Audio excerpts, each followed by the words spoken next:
Welcome to Women Rising St. Louis with Ashley Nordman, Gabriela Ramirez Ariano, Haley Angelica, Erica Johnson, Elizabeth Tucker, Caitlin Milkey, Kathy Helbig-Strick, and Aaron Kramer.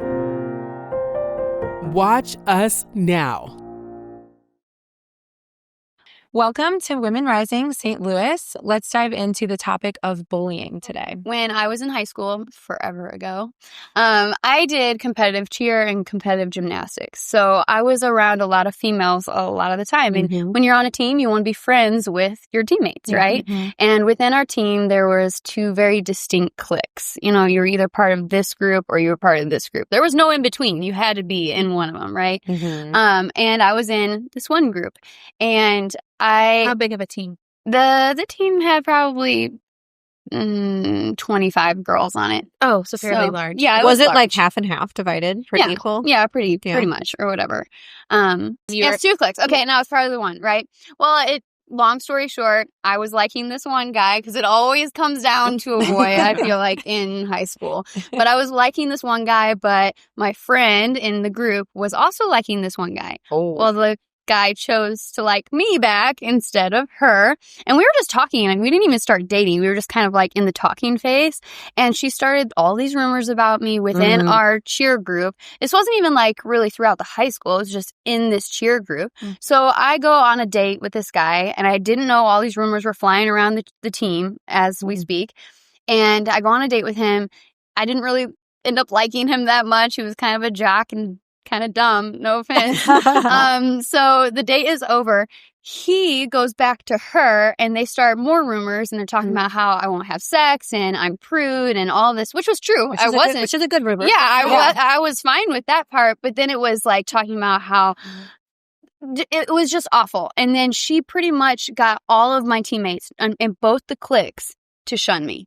So at practice, no one was talking to me. Oh, no. At school, no one was talking to me. It was like so devastating for me because I lost all of what I thought were my friends, and I loved my team. I loved cheering. I loved gymnastics. Like, it was my life at that point.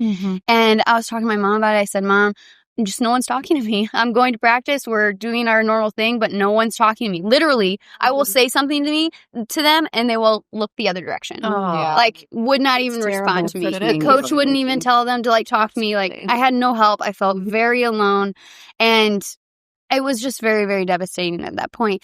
And I told my mom I had a couple friends in a smaller school. So wait, you ended up switching schools over this? I did. I told Mom, I was like, I have to switch. She's like, you're going to be giving up cheer. You're going to be giving up gymnastics, all the people that you knew. What grade were you in when this happened? So I switched, and I spent my junior and my senior year at the private school. So my last 2 years of school, all the years before that, elementary, middle school, high school, I went to school with all the same people. You know, these are friends that I had been friends with since childhood. Yeah. And I just felt very alone, and it was my only option. It ended up being really great. I met my high school sweetheart at this tiny little school, you know, of 3 guys. Didn't have many options, but it ended up being good for me. I met lifelong friends there that I'm still friends with now, which I'm thankful for. And I just feel like if I would have went the same direction and stayed in that high school, it wouldn't have been good for me mentally. Like, I was in a pretty dark place. I've never like attempted suicide or said I wanted to kill myself or anything like that. It didn't get that bad, but I think it could have gotten to that point if I would have stayed in that. And instead I chose to remove myself. And thankfully my mom was very understanding. My parents were very understanding. And they said, if you want to move, we will help facilitate that and allow you to do it because we don't want you to be somewhere that you're unhappy. Have any of those friends resurfaced later on in life? Like, if any of them come back? Yes, many. So, Facebook, like, I'm still friends with a lot of them on Facebook. And really after I lost Blake 8 years ago, they all resurfaced because I had a lot of attention on myself and my family when all that happened in the St. Louis area, and my social media kind of blew up. And a lot of them would request to be friends. And then even two separate ones had posted like my stuff, like shared my post or whatever, and had said, "Oh, Elizabeth and I were best friends for so long. She was such a good person." They forget that one little period of time. I'm like, you are literally the reason I left my high school because of everything you did to me. Yes, it's like PTSD. And I kind of had this conflict, like, do I allow them to be my friend? Do I allow them to, see my life and be a part of it? Or do I just keep them at a distance?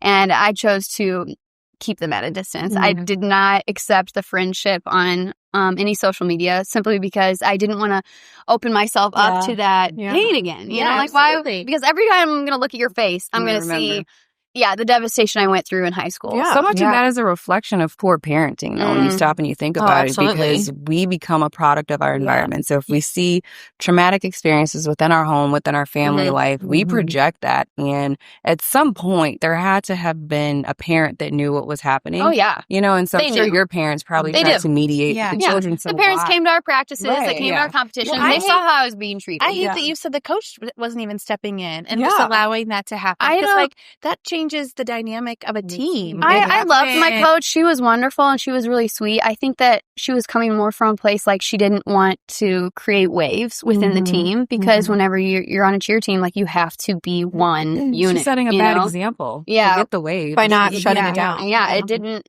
It didn't work out too well. And, I had this is funny, a friend that surfaced. She was more of like an acquaintance that I saw or whatever in high school and in like elementary and stuff.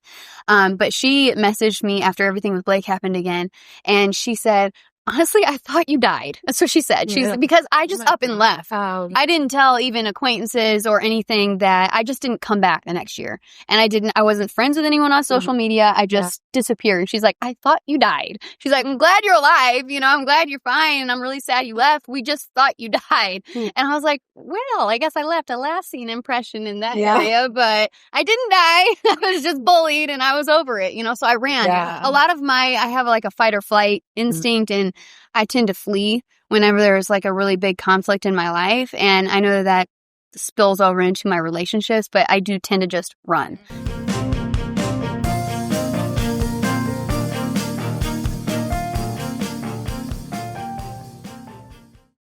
I'm curious, have any of you guys had children with issues with being bullied? My daughter was bullied online. That's right when Facebook started, right? And I think, Caitlin, you were talking about that earlier, about how now with social media, such a big part of everybody's life. I know, and it's like kids can't get away from it. So before you could leave school and it would be over, but with her, it started actually like on a Friday, and then it escalated all weekend long, because then during the weekend, the other person was with their friends, talking stuff. So of course, Marcella got in a big fight on Monday and she got expelled. But I was like, what am I going to tell her? Don't fight. Don't defend yourself. Don't stand up for yourself. And then we went to the school, and I mean, I don't know what the policy is now, but at that time they had a no phone policy. But who follows that, right? And they have free Wi-Fi, so They're kids. There's a bunch of studies that have come out that show that so much of a teenager's mental health is related to social media, and I think from the bullying aspect, but then also the looking at filtered photos and them not realizing there's filters on them and comparing themselves and all this different things. And, I'm a mom of 3 girls, and they're not going to think I'm very cool when it comes to teenage years, because they're definitely going to be on a delayed schedule with allowing any of that stuff. Last minute until you absolutely need it, like for safety or whatever, or sports. Right. It's going to be last minute before you can have any kind of connection to they're going to be very delayed getting any of that stuff. And they won't understand it then, but hopefully someday they'll understand my reasoning with that. But it's scary. It might to see the mental health of these kids. A little kids. Full circle with that. I'm starting to see little hints of this younger generation being less about the influencers and less about, I don't want to be on social media. I don't want to post this. I don't want it's kind of a cool thing to not right now a little bit. So I'm hoping that maybe that's a sign of a little bit of less dependency on it. We have several athletes in our gym that have gone through things, and they will confide in me and Jacob, because we're still on the younger end. We're not quite they see us as parents end yet. So there have been 2 different girls that have really talked to me more so than Jacob about having eating disorders. And that is still a very big thing, in our teenagers today, and how it has affected their confidence, but also affected their relationships, and also how people treat them when they find out, and people being like the people in their schools. And I like to say that I do my best to help kind of guide them through that and talk them through that and give them the best advice that I can possibly do. But there's only so much you can do whenever they live their world on TikTok, and on Instagram. Their whole entire friend groups, everyone is on a social media platform. And that's just going to, I feel like, make it worse, if that makes sense. They're comparing their bodies to everybody online. So what is that going to do for their eating disorder? Yeah, exactly. Yeah. It's interesting you bring up the eating disorder thing, because I have a really traumatic background with bullying too. I was bullied my whole life since I was a little kid. And in high school was when it was worse. And it was because I had lost a lot of weight. And ironically, so many people had it pushed onto me and said to me that I had an eating disorder that I ended up developing one. But I didn't actually have one originally. I had just lost a lot of weight going into high school because I was, when you're in like that awkward phase when you're like a preteen and you kind of have a little chunk, and then you shed it. Yes. Yeah. So that was exactly what happened to me. And literally my freshman year, everyone was like, whoa, what happened to you? Like I literally lost like 15 pounds, was just like suddenly toned. I started running in track. Like it was just a combination of things. I was maturing and I was being more athletic, and I just lost a lot of weight really fast. And I took my athleticism like in high school very seriously too. And so then people couldn't bear to just believe that I was working hard, and they started spreading rumors. One of my best friends, I'll never forget, at lunch started telling everyone at the table that I had an eating disorder, and they were all watching me eat my food. And I was being told this every single day. And eventually, I don't even understand how it happened, but I did end up becoming like obsessed with food and like watching everything I ate. And I felt like it was because people just kept telling me I had a problem. And then I ended up developing one, and I spiraled really bad.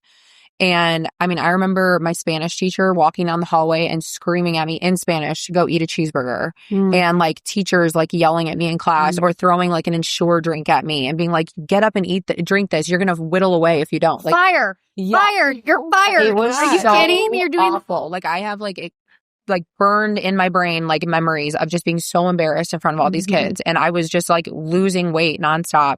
My family didn't know what to do. They didn't even know how to talk to me about it. I don't think they even like brought it up to me. And the school counselor, I would go and like cry to the school counselor, and I would just be like, everyone's picking on me. Like everybody's telling me I'm ugly, that I'm too skinny, and I feel like I am like losing control. And they would just seriously be like, okay, we're going to have someone watch you eat your food every day. And they would send like a teacher to the cafeteria, and they would just stand there with their arms crossed and like watch me eat. Probably made it worse. And it did, because then I didn't want to eat. I had so much anxiety sitting in a room, having a special teacher watching me eat. And it was so horrible. I ended up, like you, Elizabeth, I ended up graduating. Well, instead of switching schools, by the time I was a senior, I was like, I'm just done. And I graduated high school early, and I just left. Like literally people probably thought I died, because I just moved away, like never talked to any of my friends again, except for my one best friend that I still talk to this day. And I just like got out of there because I could not handle like the negativity and the people just putting me down, and like my image. I felt like everything evolved around how I looked. And so I feel horrible when I see these people that get bullied, because I just know that feeling of just not feeling good enough, or even people just like almost lying to you and creating this like a monster out of you, and then you believing it. Because you're hearing it so much. That's called something. What is that called when you're told something so self-fulfilling prophecy? Is that it? But who defines what in shape is or what beautiful is? Opinions are subjective. The media. We all look so different, and I see so much beauty within everyone sitting on this couch. But Hollywood right and now. the media has always given us symbols, people that are They've commercialized what their opinion of beauty is. Which is what infiltrates our minds. And I'm sure that's why I ended up developing an eating disorder, because I was getting attention from people for losing the weight. So that felt good to me, even though it was negative attention. And then during the time, this was, gosh, what was that? When did Facebook even come out? I'm sure Facebook existed by then, 2007 or 7. So I was when we were in high school. I was in high school when Facebook came out then. 2005, But I just remember like there was just so much pressure all the time. So I can't even imagine children now. Like, and I'm with you, Erin. I'm like, I'm afraid for my daughter to have social media because of just being constantly feeling like she's not pretty enough or good enough or has the newest bag or, the filter on their face. And it becomes addictive. Yeah. Too. So they're not filling their time with other things of outside play or reading or learning or just social socializing. I've seen through my kids who grew up right at the boom of social media, the socialization aspect has really affected, especially the younger, of that they don't necessarily know how to carry on the conversations. Well, and then add the pandemic to it, and it got even worse. Right? Coming out of it, there's all these studies and research about how, in general, all of us are worse as far as like socializing and empathy, and we're not good coworkers, right? Because we haven't had to practice being around other people, right? Being for conscious of like, oh my gosh, are you okay? You seem different today, or just that one thing that we could do to support someone else. We're not conscious of it because we're so worried about ourselves. You mentioned you have an 11-year-old who speaks on how sensitive he is, which is amazing that you're teaching him as a young man to like embody empathy. How are you preparing him for the world of what could happen? So he actually had a situation where he was bullied by someone who was like his best friend. And this was like probably 3 years ago now. And so my son, he's a bigger kid. He's huskier, than your average 10-year-old. And I mean, he's got tall parents. My family's Polish and large. And so he's going to be big his whole life. And so I think, when he was swimming with this friend, and he had his shirt off because at the time he swam with his shirt off, and he was, he's a boy. Yeah. And his friend was like, "Why are your boobs big?" And so that day was the last time my son has ever swam without his shirt on. To this day? To this day. 3 years later. You kind of prepped us for that because you said back then he swam with his shirt on. Yeah. I knew without it on. And so, and he probably never once worried about them. No, before. never even thought anything about his body because, of course, his dad and I. One comment 3 years later, and it's still. Did he understand that was a dig at his weight? He did. Like his and physical weight. How did how did you talk to him about it? So it's been hard because he's my first. I'm trying to navigate being a parent. Right. So I'm trying to figure out the best way to approach it all. And for my husband and I, we just try to make him love his body and love how big he is, because I'm like, he loves football, which is great, because I'm like, dude, you are the type of kid that goes to the NFL. Right. And so, he started to love himself more, especially as he's now into tackle football, and you got to be big for tackle football. So that's how I kind of help build him up. Your huskiness, or whatever you want to call it, is a great thing. And, just trying to help him see that he doesn't have to wear the shirt, but if he's comfortable, we don't nag him for it, because at first it bothered me, not because I'm take your shirt off, right. But it was a reminder because of he's hurting. Yes, because my kid was hurt so bad about his body that he now refuses to show anybody anything. So, and it was. That hurts me for him, being a boy mom, and hearing that. And my son is only 3, so he hasn't really experienced bullying yet, and he's so young. But I want him to also learn at a young age that we don't bully people, and that everyone is allowed to look different and act different, or just be different in any which way, and we don't pick at them for that or make fun of them for that. It's so hard when all of his friends are these skinny little whippets right now. They're and they're going to be jealous of his size. Exactly. They just don't even know it yet. I would say being a boy, my mom definitely changes your perspective as a woman, because we only know the women's perspective of our dating and all that stuff growing up. And so you have these skewed ideas of things, and then you have a son, and you're like, oh, if some little girl breaks his heart, I'm going to kill him. You just think about, you only saw your own experience. Your own experience. You think these boys were all so terrible and mean, and they broke my heart. And now it's okay, there's a whole other side to this. And these boys have to be the ones that, put the, usually, traditionally, you got to ask the girl out first. You got to do this and think about all the rejection that they have to deal with. Well, and my daughter is real skinny. She's built like me, tall and stretched out. And so my son is built differently. And so I've noticed in the past, he would make comments about her body, and I'd have to stop him, and I'd have to be like, remember when this was done to you? Even though she is, skinny, it's still skinny shaming is just as bad. Oh yeah, that's right. It is just as bad, and people are really not conscious of skinny shit. Because I had a skinny ex-husband, and my son takes after him, and there's some people dude, you're so skinny, eat something, or man, you're getting skinnier than ever. And they think it's just really okay to say that. Right. And I'm like, that is like you saying, wow, you've really put on more weight, or big, you're just huge. Like you don't say that to heavy people. You know, a lot of people can't help that they have a high metabolism. Yeah, exactly. That they can't put on weight. There's a lot of people that can't put on muscle. I was going to say, so much of our body is just genetics. It's genetics. You can't change it. Exactly. And that's a sense of bullying a little bit too, when people are that ignorant to those public comments like that to people.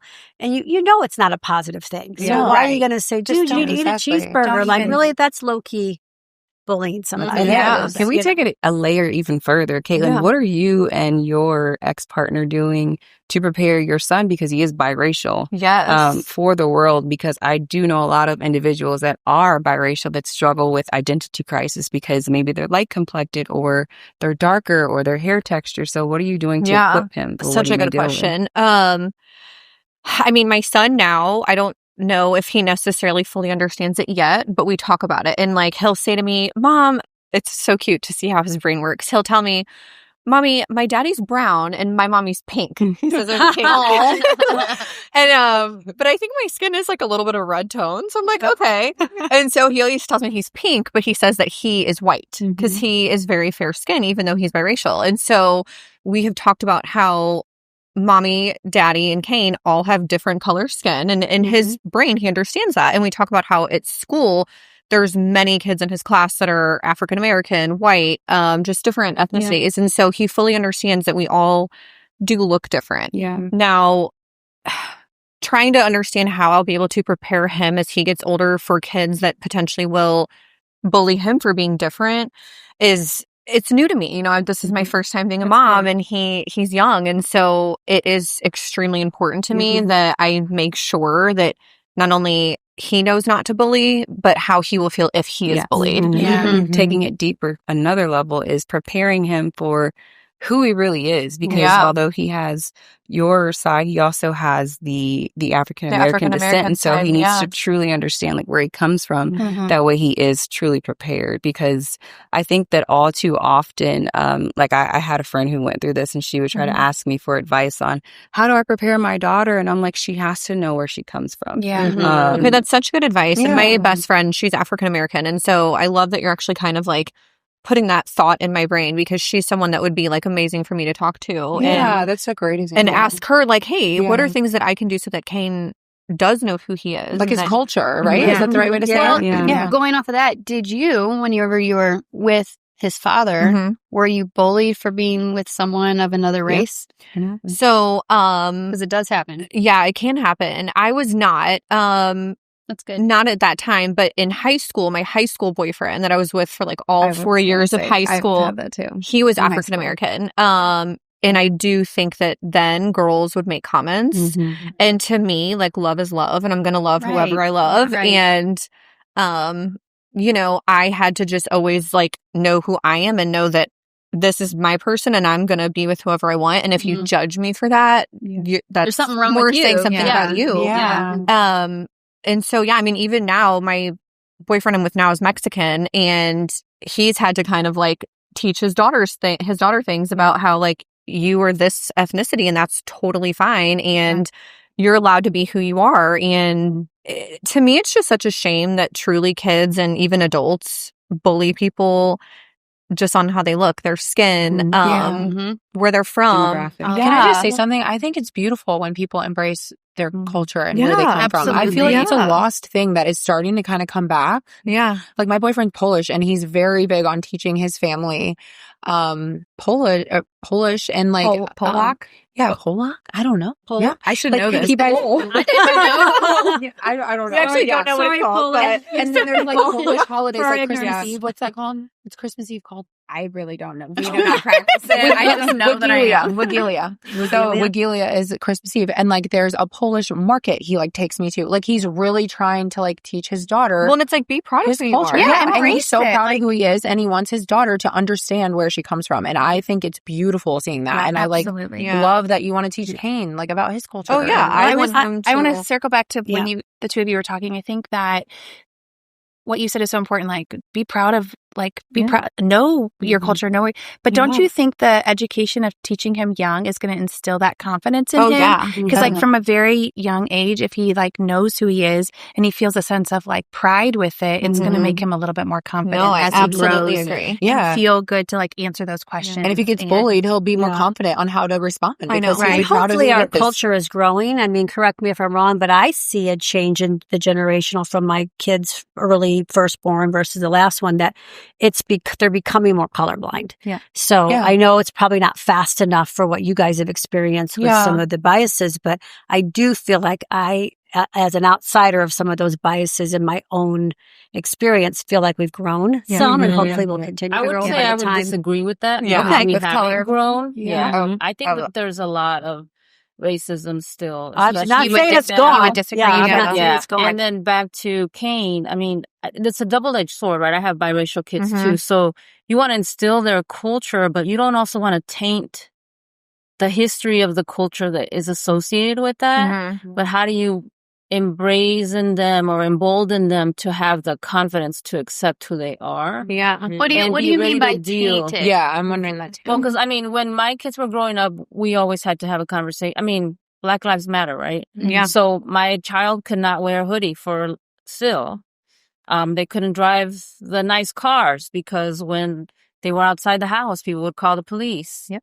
So the color of your skin dictates a lot, and how you could look, be treated, like how you show up. how you show up. And it's not just from people that don't look like us. The people that look like us are the ones that are sometimes judging too. Because why are you so light skinned? Why is your hair so nice? And mine isn't, and you know, all of that. So I feel like as a mom of biracial kids, it's really important to understand that it's going to be hard, but that you're going to be there to support him. Exactly. One thing that I love that I us, will be able to talk to you because this is new to me. And, you know, it's my first time being a mom, and having a biracial child, to me, it's so important that he does understand who he is, but also understand that you should not be treated differently just because of the way that you live. And stand up, right? I mean, one thing that helped us was we were very involved with Jack and Jill, which is an African-American organization that the girls were a part of. So I wanted them to have people that look like them. Yeah. With the hair texture, with the different skin colors, different industries and professions, that they had a shining example of someone. Because I recognized that I was not the person that resembled them, right? So it could be easy for them, especially like, I love summer and laying out and da-da-da. And then people in both our families would be like, oh, don't let them out. They're going to get too dark. Yeah. Or don't let them out because then you're going to have to do their hair. Like all these different things that can scar a child. That you don't think about. And make them feel like, well, how come they get to do that? Your own family.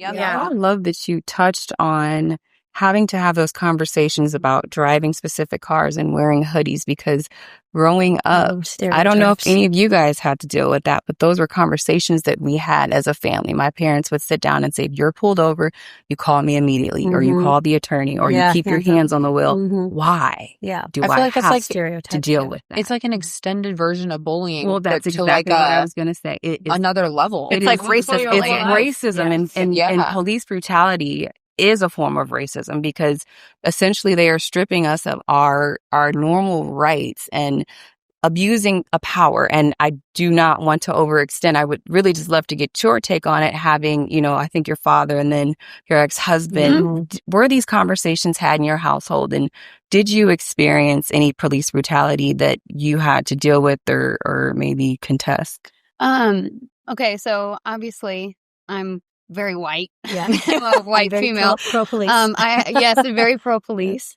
That being said, just like in any profession, there's bad seeds, you know, and 100%. The one bad seed does not represent all. And that being said, whenever I did grow up, my dad was a cop, and my dad was a cop in a very different time period than even my husband or my brother or my uncle. So my dad was more of in the police were allowed to be more forceful than they are now. Not saying that it was always right or necessary, because there's always going to be situations that are hairy and you don't really know in the moment unless you're in it yourself, you know. When it comes to pulling over, the feel of how my family has always taught and how my dad instilled in us, even as a white female, you do put your hands 10 and 2 whenever you're pulled over, and you respect the officer no matter what. Even if you think the officer was wrong, if you think that you were pulled over incorrectly, it's not going to make it better. Right. So you just listen to him, say, yes, sir, okay. You be polite, you be respectful, and then you fight it legally, and then you call your attorney or whatever you're going to do. And my dad, my family, we were always on the side of, no matter who's in that driver's seat, you know, whatever color your skin is, you're all equal, and I'm going to treat you the same. So if you're disrespectful to me, if you're white or black or brown, whatever you are, I'm going to treat you the same. Now, my family, I feel like we're Christians and we have good morals. Not every police officer is good and has good morals. There are definitely cops that should not be cops. I'm going to say that again. There are cops that should not be cops. But there's a lot of really good cops too.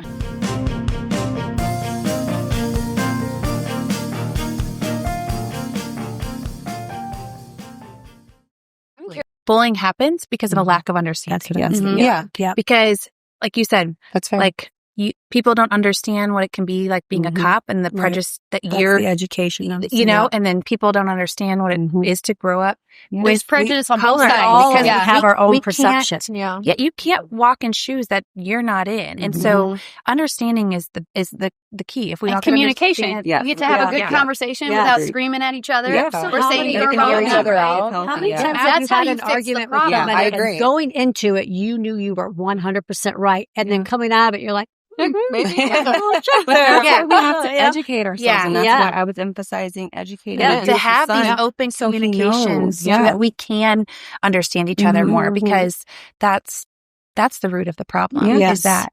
And I think the root of bullying is also not 100%, because some people are just mean people, right? But I think a lot of it does come from not being aware of other people and having other perspectives. And then also generationally, things that they've seen and experienced. So it's a huge self-confidence thing too. I think a lot of people shut other people down or call out somebody else's negative because of the way they their feel. Own insecurities of things. They're comparing themselves in something. So they've got to cut somebody down to elevate themselves up. And whether that's habit or by example or what, I think we see a lot of it on social media, how people respond in comments and stuff.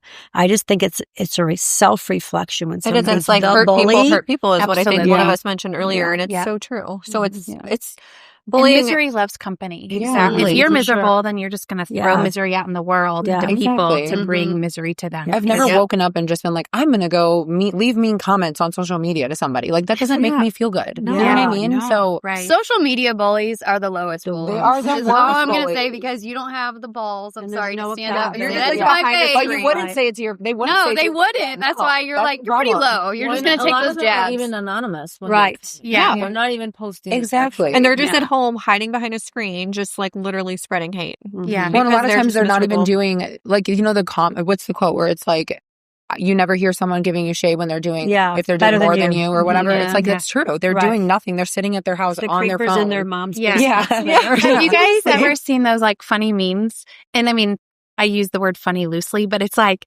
they'll take a comment section, which is like all mean, like comments about somebody.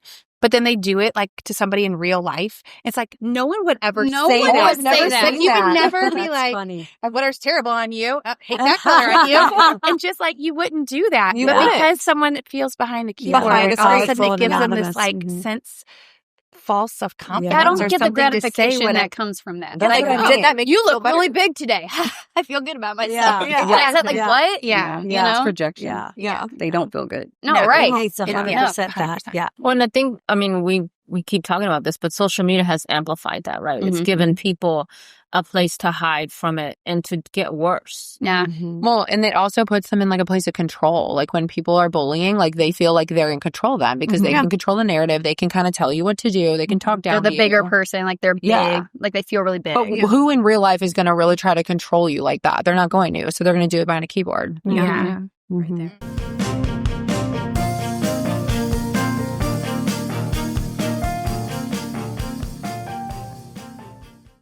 I'm curious. I want to step on a soapbox that's important to me for Oh, just boy. no, it's a good one, I promise. Just joking.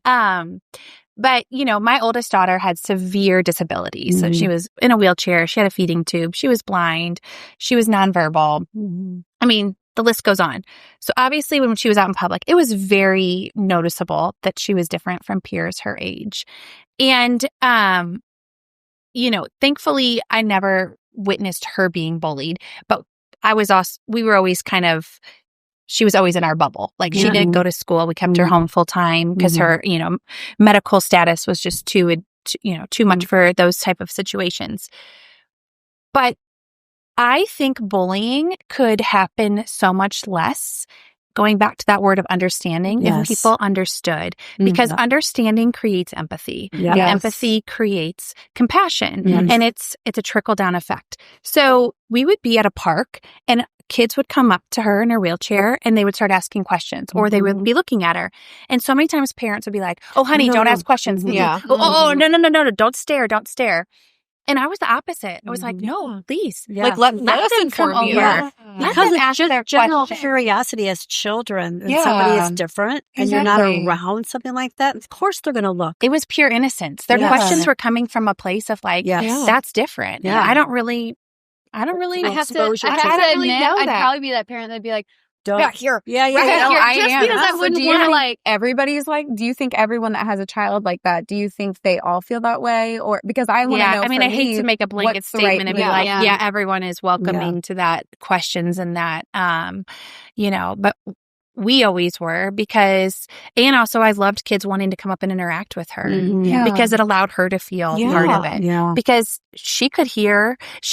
just because she couldn't respond to you didn't mean that she couldn't hear what you were saying to her. So it also gave her a feeling of like normalcy and inclusion. I think that people that just haven't been in the situation probably don't know how to approach it. And I love that you brought this up because so my brother is paralyzed and in a wheelchair, and I think we've talked about that a little bit. And I will say though, before his accident, I would have probably been that same parent that would have been like, don't look or don't say something or don't ask questions. But after his accident, it's been like the complete opposite for me because it's so important to me that my son completely understands that Uncle Derek is different and he's in a chair, and that's totally fine. So now it's like we will see kids at the park. In our subdivision, we have a park, Zachary's Playground, if you're familiar, and it's actually meant for kids in wheelchairs. Like the entire playground, which is a really cool thing St. Louis has done. Yeah, like building these inclusive. And so props St. Louis. Proud of you for that. Thank you. But it was amazing because there was one time, like it was maybe last summer, there was a girl that was in a wheelchair there, and my son was like playing with her and interacting with her, and it just made me feel great because I'm like,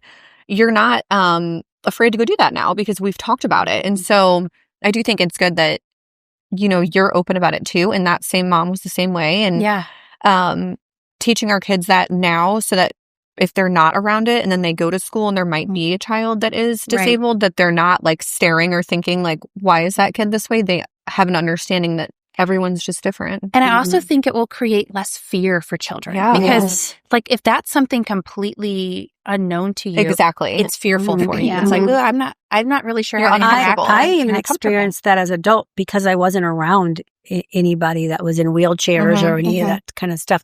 My grandma and grandpa died early when I was 5 years old, so I don't have much memories of that. But when my parents started aging and going to like nursing homes and things like that, I was so icked out by the experience of being in the home and just the wheelchair and feeling like, there's food on them. Like it grossed me out for my own family.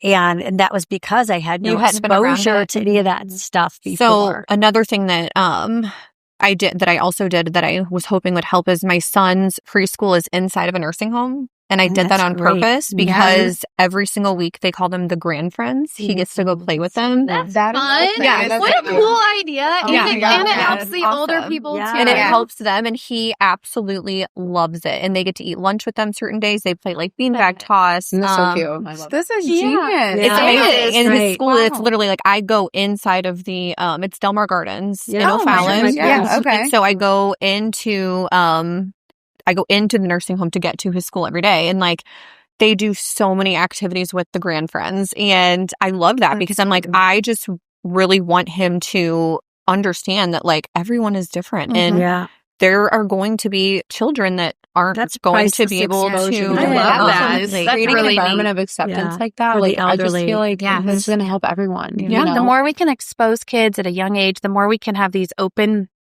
conversations with them. Yeah.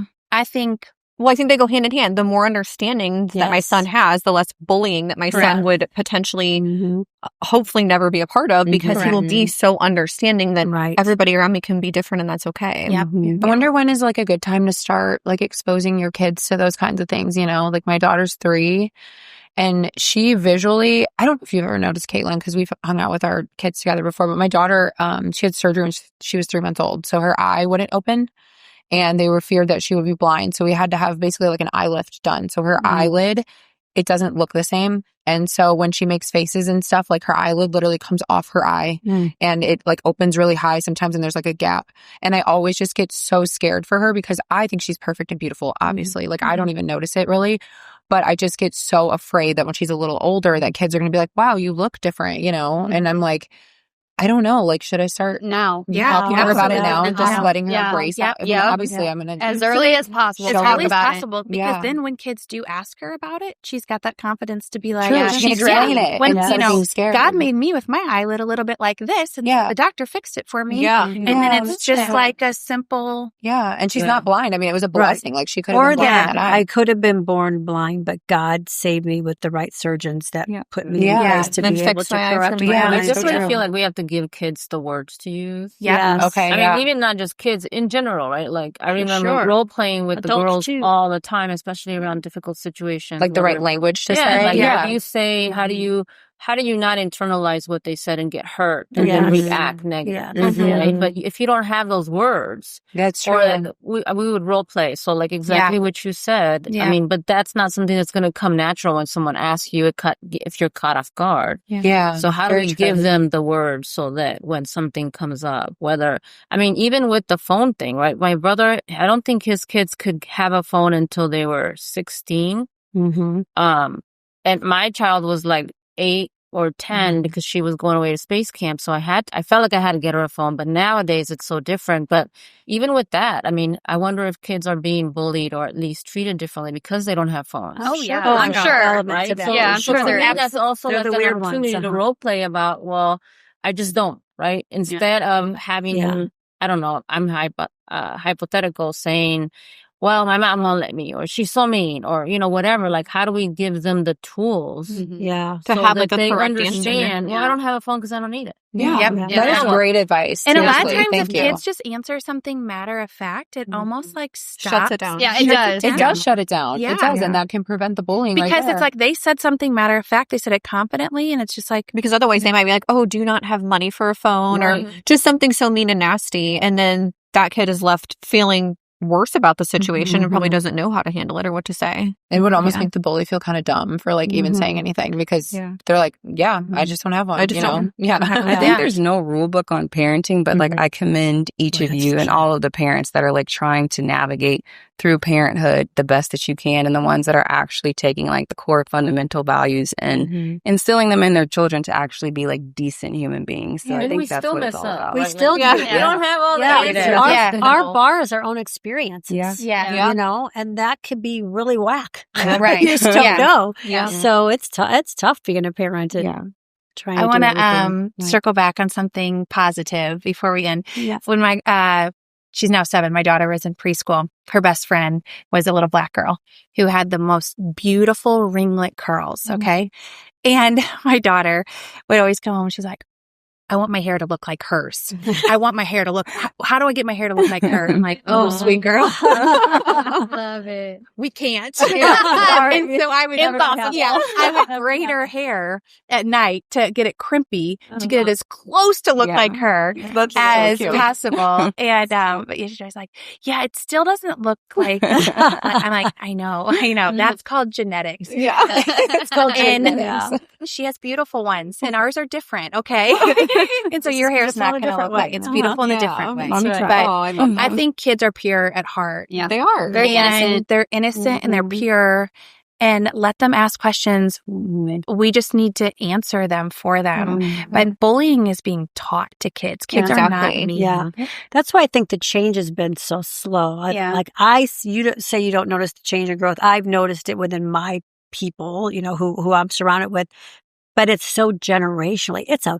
That's a big generation that has to cycle through because you're still being filtered by, like I said, you only know from your own bar. So it's whatever my parents and potentially their parents did. That takes a long time to cycle out. I personally want my kids to be the ones that shut the bullying down. Yes. Yeah. You see someone being bullied, you better go over there and stop it right now. We create the change in our own home. And that's where the generational stops. Yes. It's not going any farther. You help. Maybe you'll help that bully understand how wrong it is by just saying, "Hey, man, person's different. Like, leave them alone." That's I want to be proud of my kids for being the one that shuts it down. Well, but they got to see it. You've got to know. It would have been different. I know. We had just one model friend it. that stood up for us. They're not going to know that if they don't see it. Right. Kathy, you said that you were saying the change be a little bit slower, but you specifically said within your people. And so within my surroundings. Your group, and I think that is so honest and transparent. But what I encourage all of us to do is to expand our demographic. Right. Which is why I said, when I said that earlier, correct me if I'm wrong, because my vision from what I've seen is some growth within those types of people that aren't always involved with other people that are different than them. Yeah. Right. I've had to do it, and it's definitely opened my horizon. It does. Because we are a tunnel vision to all we know. Yeah. Yeah. And it's normal. It's just ignorance is the lack of knowledge. So we have to educate ourselves. It's simple as that. Totally agree. I think we can all agree there's a lot of progress that needs to be made still with bullying, especially with cyberbullying growing probably by the day.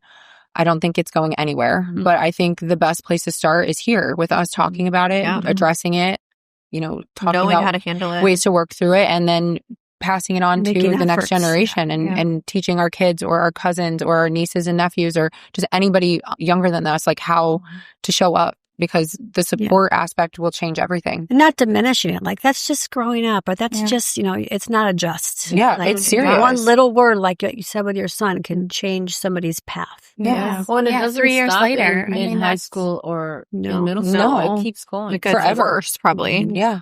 And now you have that childhood trauma, and that's how you show up as an adult. That's and right. In your work life and for your children. So, yeah. I love all the diversity here, and that's part of the thing that has pulled me into this group, and why I wanted to do this show is because it's exposing me to things that I've never been exposed to, which is really exciting. And I just have to say, I love all you ladies. I'm happy to be here too. I love it. We couldn't agree more. Yeah. Thank you so much for watching Women Rising St. Louis. For years, I struggled. My energy was low, I was having trouble sleeping, my weight was fluctuating. I noticed changes with my hair and my skin. I was told it was all part of the aging process and I should just accept it. But I didn't. Hormones play a role in so much more than what we've been told. Our weight, our sleep, mood, focus, even how we age. And for women, this isn't just about menopause. Imbalances can start early and they're often overlooked. Take control of your health with New Age Health and Wellness. You deserve to feel your best at every age. Whether Gwendolyn's Gifts is providing funeral assistance, providing financial assistance for necessary household bills, purchasing necessary household equipment or medical equipment, donating smile bags to the hospital, fulfilling small gift requests for children on hospice care, or providing financial assistance during the holidays, we are doing it with love. Gwendolyn's Gifts aims to spread strength, sunshine, and smiles to families battling pediatric medical diagnoses in the St. Louis area.